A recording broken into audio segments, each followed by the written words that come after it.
Happy 6/16/2025. Today is the day that the Triangle X Squared Circle book Kickstarter is live. Today is the day to grab your copy. So go ahead and do that if you're interested. The link is in the description. It's the pinned comment on this video. I need your support. Let's make this book a reality. Over 50 retrospectives on the games you love and hate.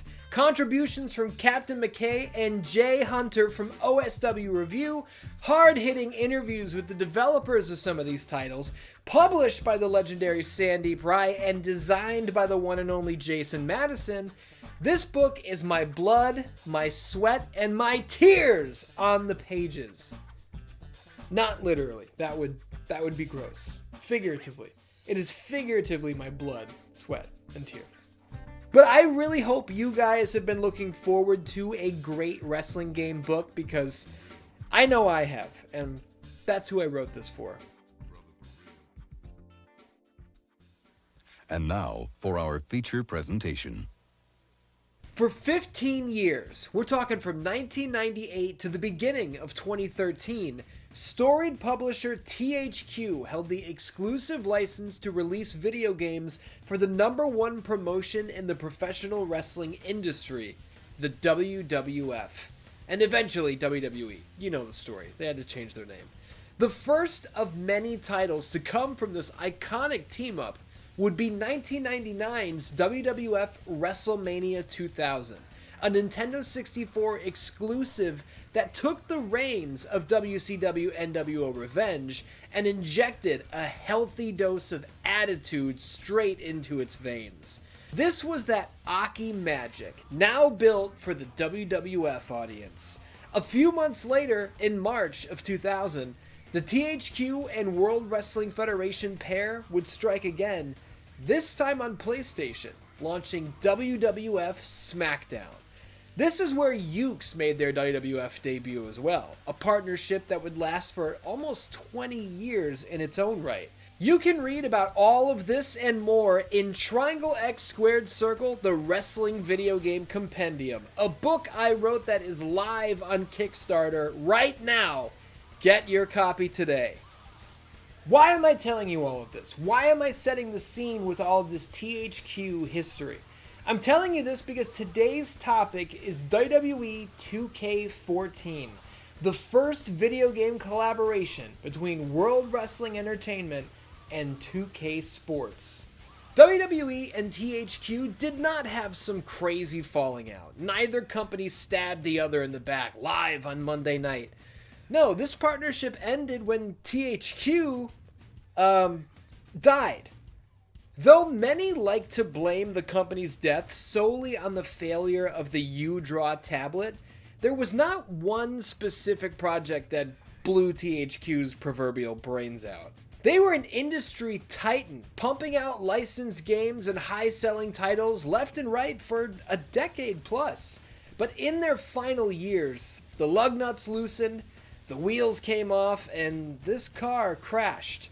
The economic crisis was extremely detrimental. Sure, there were a few bombs in there, and eventually the pool of IP popular with kids kind of, it wasn't what it used to be. So THQ died, and their licenses, everything from South Park to WWE, went to the auction block. In the case of WWE, Take-Two Interactive secured the rights, handing them down to 2K Sports to begin anew. How did this first WWE and 2K team-up perform financially? How was it received? Does it hold up today? This was the last game to release under the Scratch logo. Does that make a difference at all? Who the hell is this guy, and why is he not Ken Shamrock? We'll discuss all of these things and more today on Triangle X Squared Circle, the wrestling game retrospective series. Every video here on 616 Entertainment is made possible by my supporters over on Patreon. If you enjoyed the show here today, consider signing up. You'll get early access, exclusive videos and podcasts, and more. Pro Wrestling Tees has the merch. As always, thank you for watching.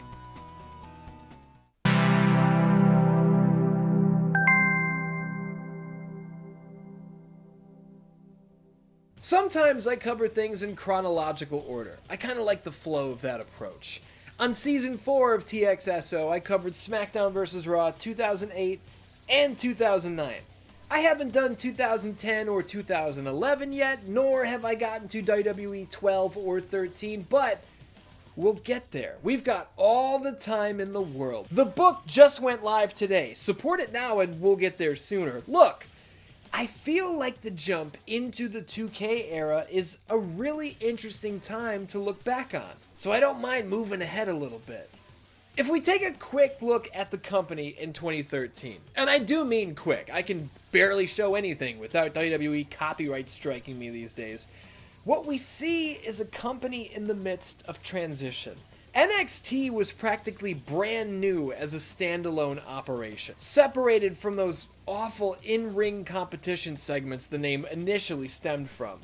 In NXT at this time were the likes of Rusev, Paige, Sami Zayn, Bayley, Xavier Woods, Sasha Banks, Charlotte Flair.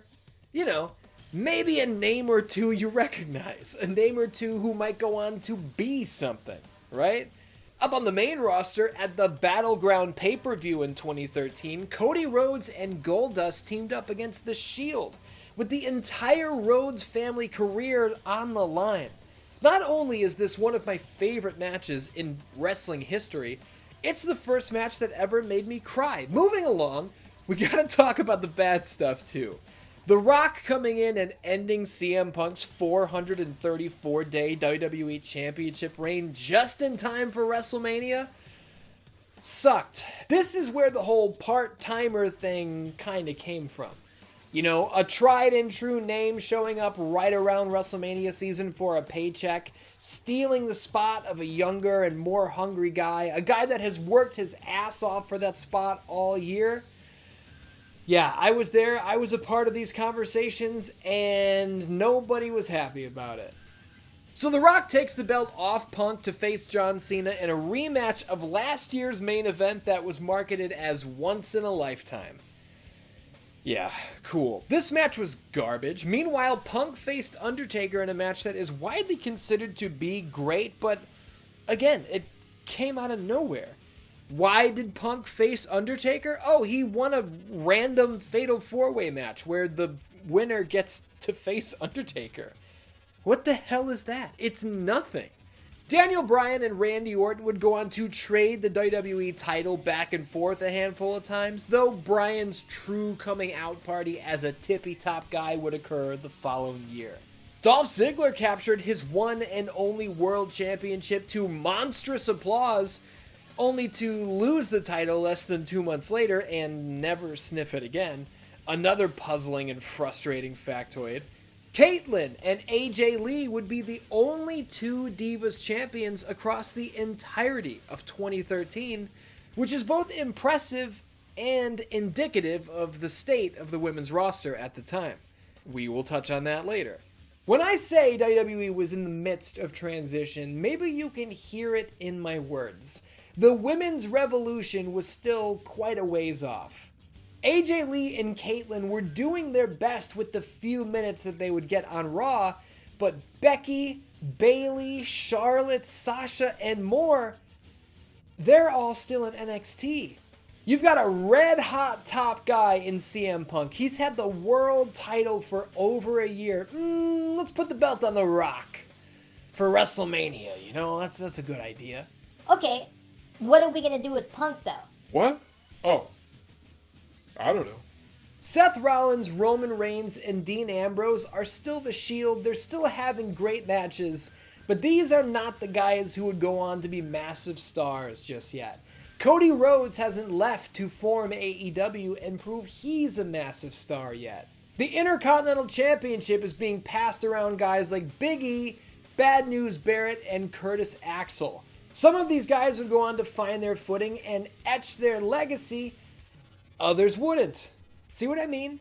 2013 was a year of transition. This was our final year without the WWE Network. This was our final year of having to scour the internet for pay-per-views of the past. This was our final year of having to pay $50 every time a big pay-per-view came around. Much like the THQ history, I've also laid all of this groundwork for a very specific reason. WWE, in this little window of time, wasn't really giving me what I wanted from a storytelling standpoint. With that in mind, I am proud to report that WWE 2K14 isn't really about the present as much as it is the past. The main selling point of this first 2K title was 30 years of WrestleMania, with 45 matches spread across 5 separate eras of WWE. There's a little something for everybody. The Golden Age is very Hulk Hogan centric. His clashes with Andre the Giant and Randy Savage stand front and center. And I love seeing an in-engine Macho Man cut this classic Mega Powers Explode promo. Hulk Hogan, yeah. You say you don't know where the Macho Man is coming from? You're right. You don't know anything about the Macho Man, Randy Savage, and where I'm coming from. Because it's mind-boggling to you, yeah. How one man could make it to the top all by myself. No pukesters helping me to the left, and no pukesters helping me to the right. Didn't need them then, don't need them now. The new generation shifts gears into Razor Ramon versus Shawn Michaels in a ladder match territory. We've got Undertaker versus Diesel, Bret Hart versus Stone Cold Steve Austin, and more. The Attitude Era obviously dishes out the cataclysmic showdown between the Brothers of Destruction. The not fondly remembered Fatal 4-Way main event of WrestleMania 2000. Triple H is directing traffic tonight. It looked like he's telling Mick Foley to do his dirty work.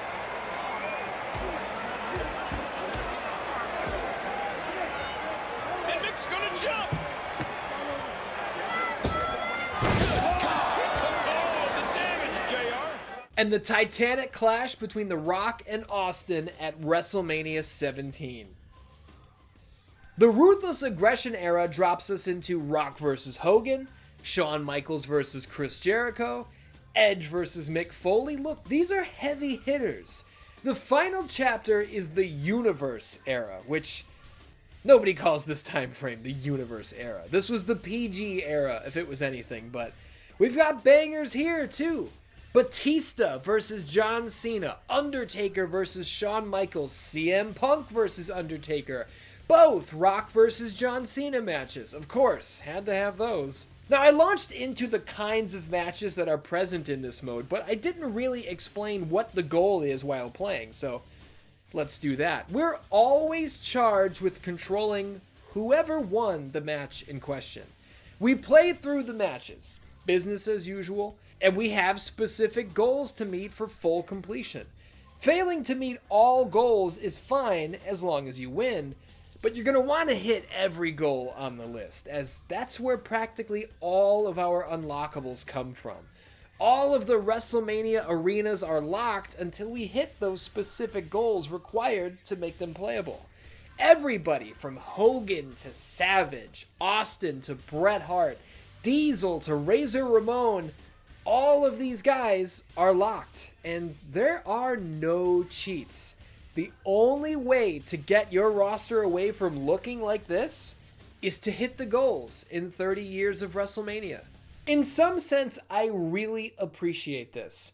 I just did a video looking back on 2002's Mortal Kombat Deadly Alliance where I kind of talked about the same thing. Let me play a clip for you here. First thing you'll notice is that you've only got half a roster here to start with. Yeah, it's great to have Sub-Zero and Scorpion. Our main heels, Shang Tsung and Quan Chi, are here. Sick, but what's going on down there? Look at all of these fighters who are locked away.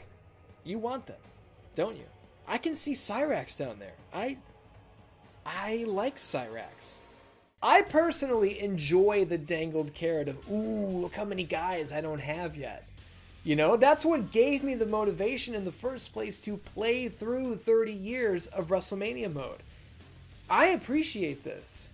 I can say that while I mostly enjoyed the 30 years experience, I do have a few complaints, as one does with pretty much anything. The Rock's taking a little water break here. Oh! Total lack of respect shown by the champion. The Rock can do any damn thing he wants to, JR. And The Rock gets elevated and dropped. The Rock on the announce table. Oh my God! The rattlesnake and, oh my God! Oh my God! They annihilate the announce table.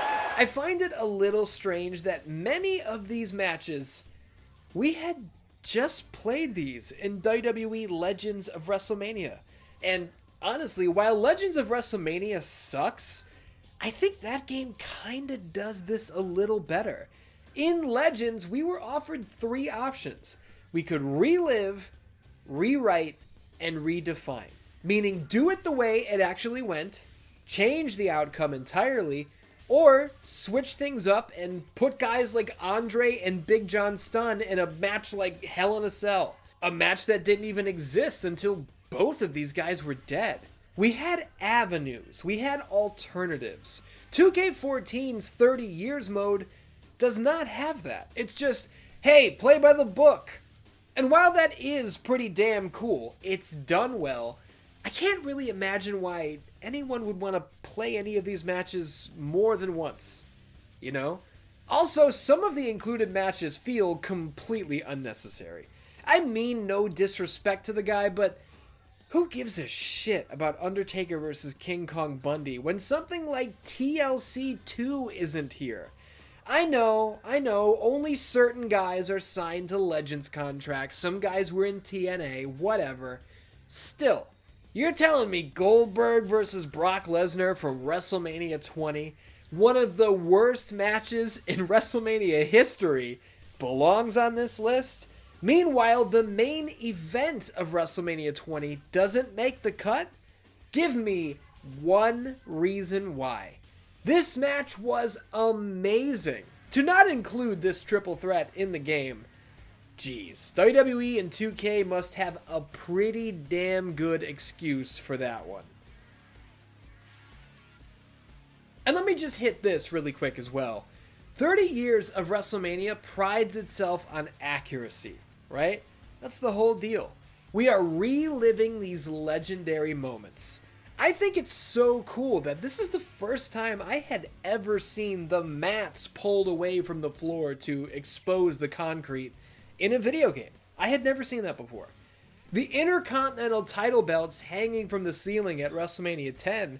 I appreciate the fact that not only are there 2 belts, but one is facing forward, the other facing backward. That's true to life. That's a really small detail that they nailed. Things that they didn't nail, though, range from minuscule nitpicks to glaring mistakes.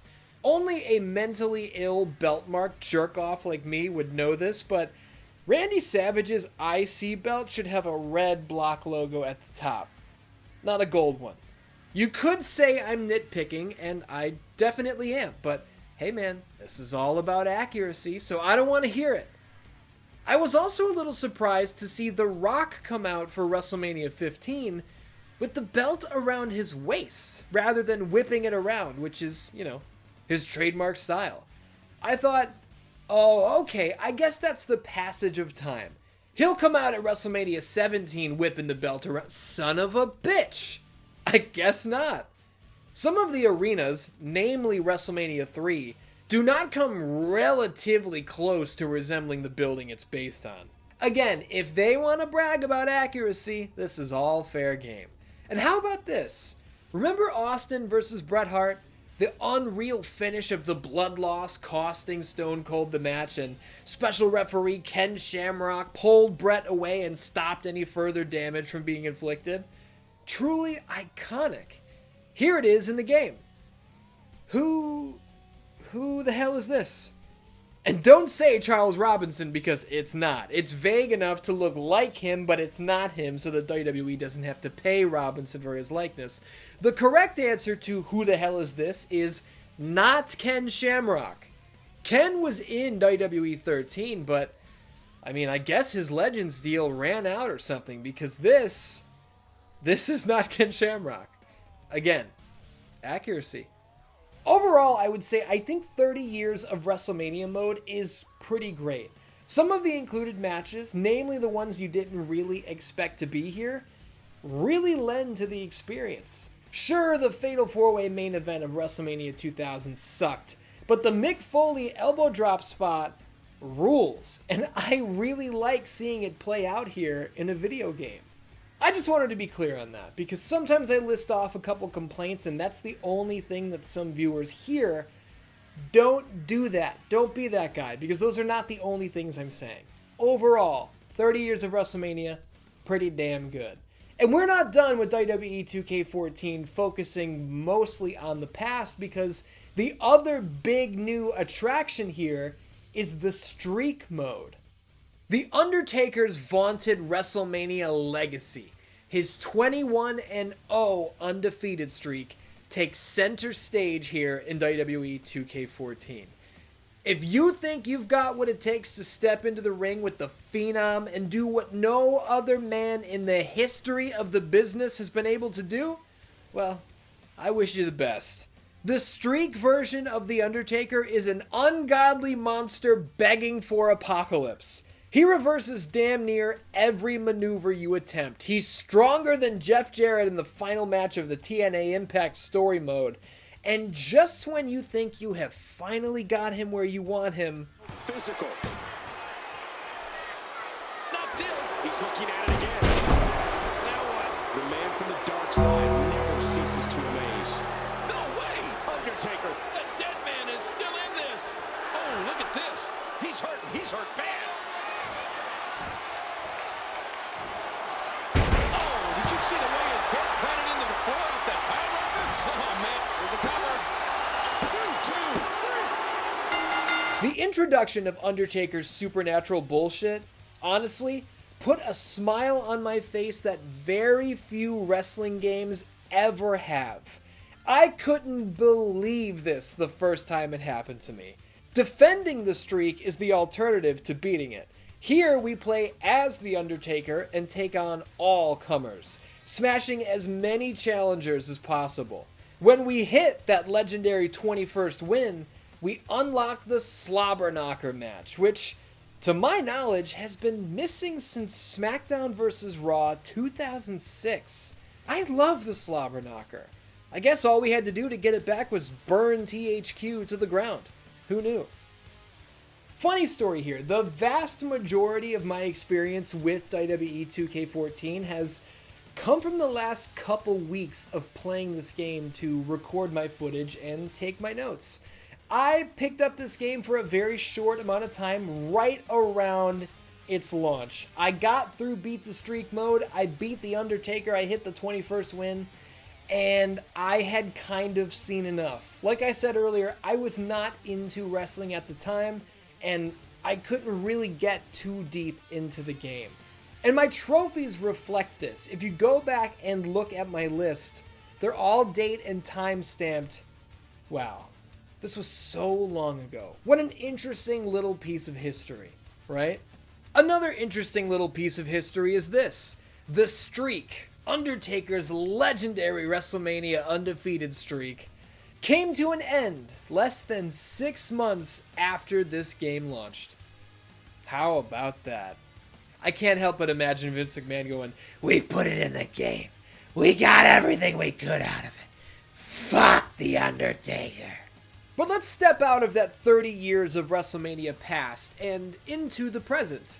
Well, the present that is now the past. It's 11 years old now, but at the time, this past was the present. I'm talking about it from that present's future. That's why it feels like the past. You follow me? Look, I didn't really mess with WWE 13 at all, so I'm not going to bore you with, well, I think some of the wrestlers move a little faster than last year. No, I want to talk about what I know for sure. And what I know for sure is that WWE 2K14 plays really nicely. This game holds up, dude. Wow.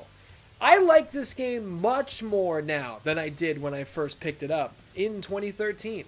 Does that have something to do with my mindset toward wrestling at the time the game came out?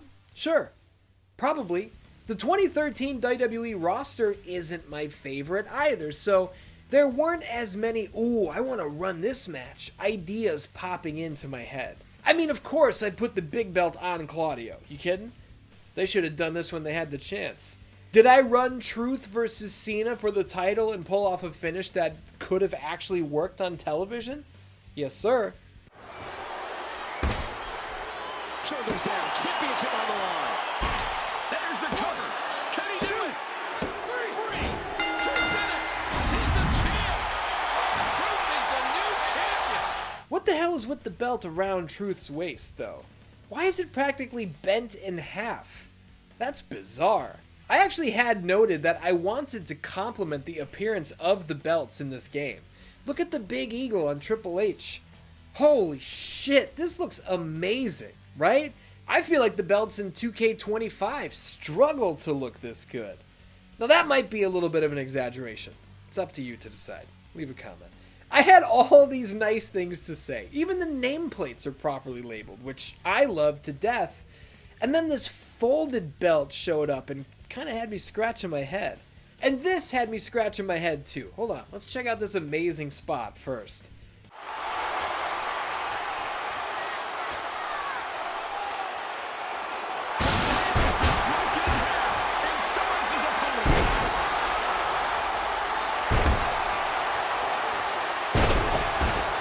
Later on, I hit a sunset flip powerbomb off the ladder, and you notice anything strange? The camera angle is stuck. It's stuck, and my controls are not operating in relation to this angle. My controller thinks we're looking at things from the basic camera angle, and my brain cannot decipher what the hell it is that I'm supposed to do here. So I walk around like a moron, and Mox just climbs the ladder and wins. There's nothing I can do to stop it. I kind of figured that this was a weird, isolated incident that I happened to catch, but check this out. We all know Randy Savage is more than Oh, no! First of all, that Codebreaker reversal was fucking awesome. Second of all, it's the same camera angle, and it's the same bug. We're stuck here, and the controls are totally broken. I tapped into every ounce of brain power I have and turned camera angles off and on to see if it would correct this issue, and it did work, but still, what an odd thing to not only slip through the cracks, but to never be fixed. Have any of you experienced this? It seems to only happen in ladder matches, or at least that's the only time it's happened to me. Let me know down in the comments if I'm alone on this or not. I know from my research that the Codebreaker we just saw and are seeing again is technically a catch finisher, a feature that debuted in WWE 13. But catapult finishers were not in WWE 13. These are brand new. Popping your opponent into the sky and hitting your finisher while they're on the way down is awesome.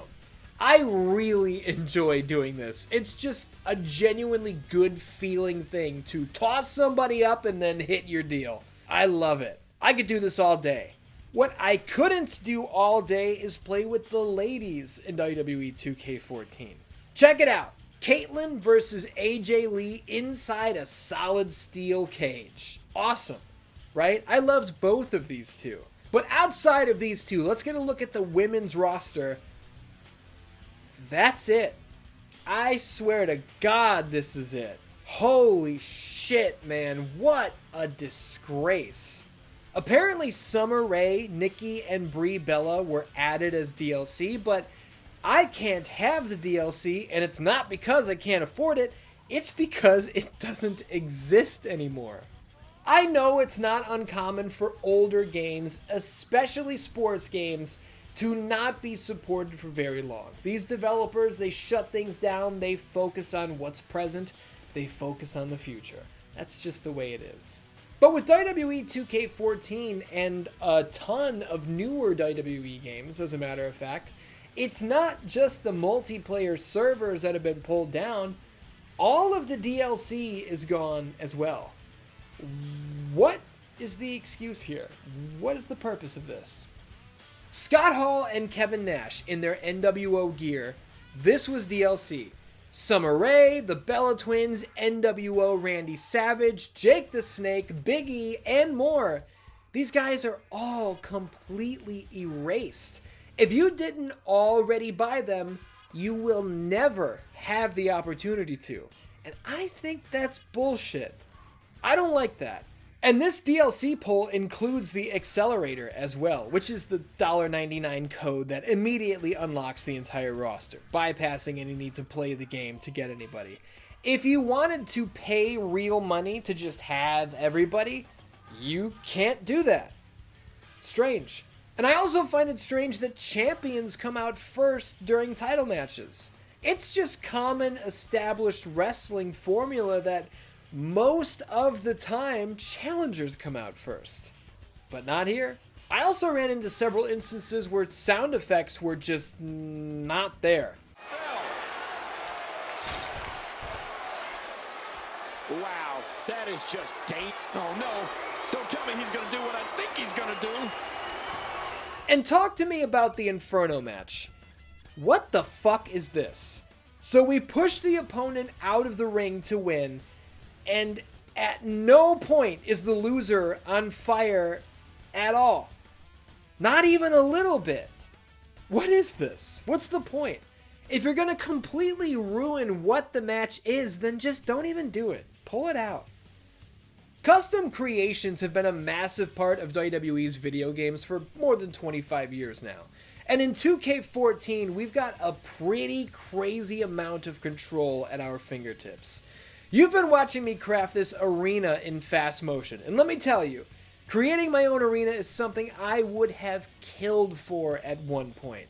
The fact that this is just a standard feature you expect in any new wrestling game today, man, how the times change. Same thing goes for creating championship belts. You know me. You've heard the insane nitpicks I've had about championship belts already in this episode. I need help. You're gonna allow me to make my own belt? I'm all over it. I'm not good at it, but I like it. I personally haven't really been one for creating my own custom wrestlers in quite a long time. Back in the SmackDown 2 days, Here Comes the Pain, SmackDown vs. Raw 2006, absolutely. I had to make my own guy.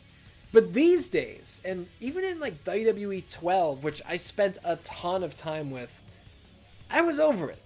Of course, today you can just download unbelievable creations from people a lot more talented than yourself in a matter of seconds. Shout out to my old buddy Halloween. You're out of control, man. And I did throw together a little goofy character really fast just to show off the custom soundtracks feature.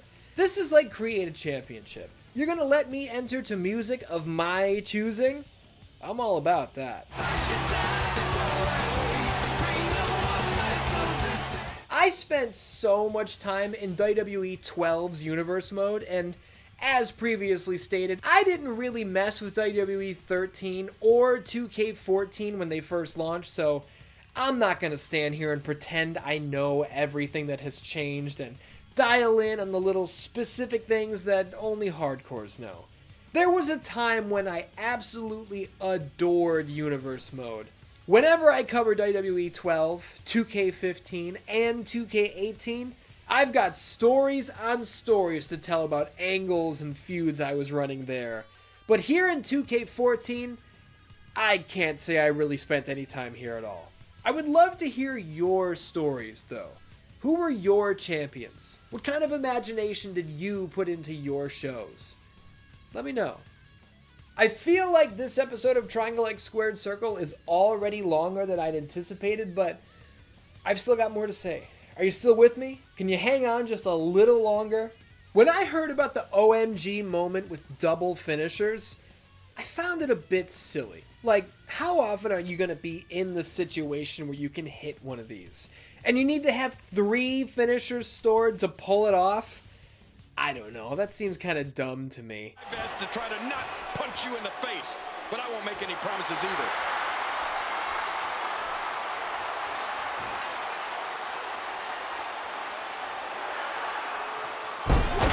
Worth it? It was worth it. Even if you only do hit this once in your life, that was fucking awesome, so I will just shut up. Look how explosive Cena is.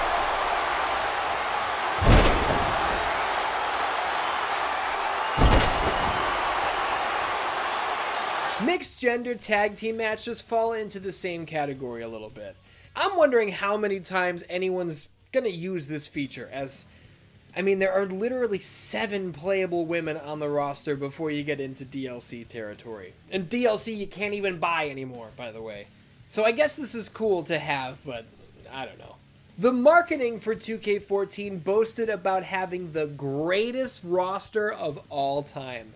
And for whatever reason, that just inherently feels like bullshit to me.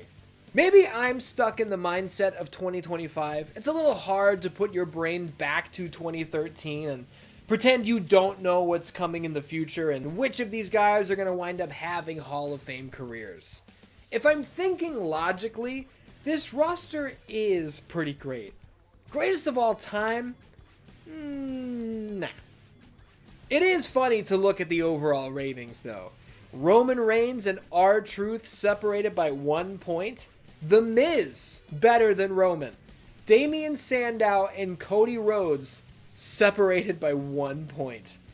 How the times change. I appreciate the sponsors on the replay screen. At the time, this felt like something special. Everybody loves Totino's. Totino's, how did you know? The last thing I thought I'd touch on was the cover art. We've got The Rock on the standard art, of course, but flip it over, and this Daniel Bryan art was designed by a WWE fan. His Twitter handle is front and center on the artwork.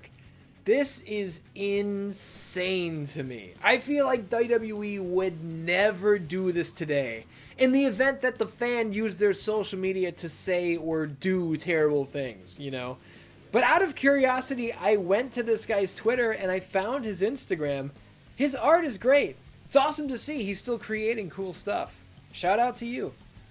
So what have we learned here today? What can we take away from revisiting WWE 2K14 over 10 years later? For me, I'm taking away that this game is awesome. I really had a great time playing it and gathering my footage for this episode, but I don't regret skipping it back when it first came out. I'm the type of person who, and we'll just keep this specific to wrestling, when I am not in line with the product, I'm out. I don't watch every week and complain and hate it. I disconnect. AEW went from exactly what I wanted wrestling to be, it was a dream, to a show that I actively dislike. So I've disconnected. From what I hear, it's picking up. I'm glad to hear it. Maybe I'll check in soon. But WWE in 2013, they had already lost me from the interest I had regained from the pipe bomb. I enjoy WWE 2K14 more now than I ever could have back then. And most of this entire experience, basically everything outside of the streak mode, this was all completely brand new to me. This is where the partnership between WWE and 2K Sports began. And through their ups and downs, through losing their tried and true development partner and taking some time to find their feet with the replacement, today, WWE and 2K are still going strong. Before I get out of here, I just wanted to hit you one more time with a happy 6/16/2025, and today is the day that the Triangle X Squared Circle book Kickstarter is live. Today is the day to grab your copy. So go ahead and do that if you're interested. The link is in the description. It's the pinned comment on this video. I need your support. Let's make this book a reality. Over 50 retrospectives on the games you love and hate. Contributions from Captain McKay and Jay Hunter from OSW Review. Hard-hitting interviews with the developers of some of these titles, published by the legendary Sandy Pry and designed by the one and only Jason Madison. This book is my blood, my sweat, and my tears on the pages. Not literally. That would be gross. Figuratively. It is figuratively my blood, sweat, and tears. If we make this book a reality, and I should not be saying this, if we make this book a reality, I've already had conversations about the next book. Now, if we don't hit funding, this book will never release, and neither will the next one, so you won't have to worry about it. But I really hope you guys have been looking forward to a great wrestling game book, because I know I have, and that's who I wrote this for. All of us who have been dying for something like this to come along, here it is. This is it. Thank you so much for watching. Thank you so much for supporting the book. And until next time, happy 616. I love you. And I will see you soon.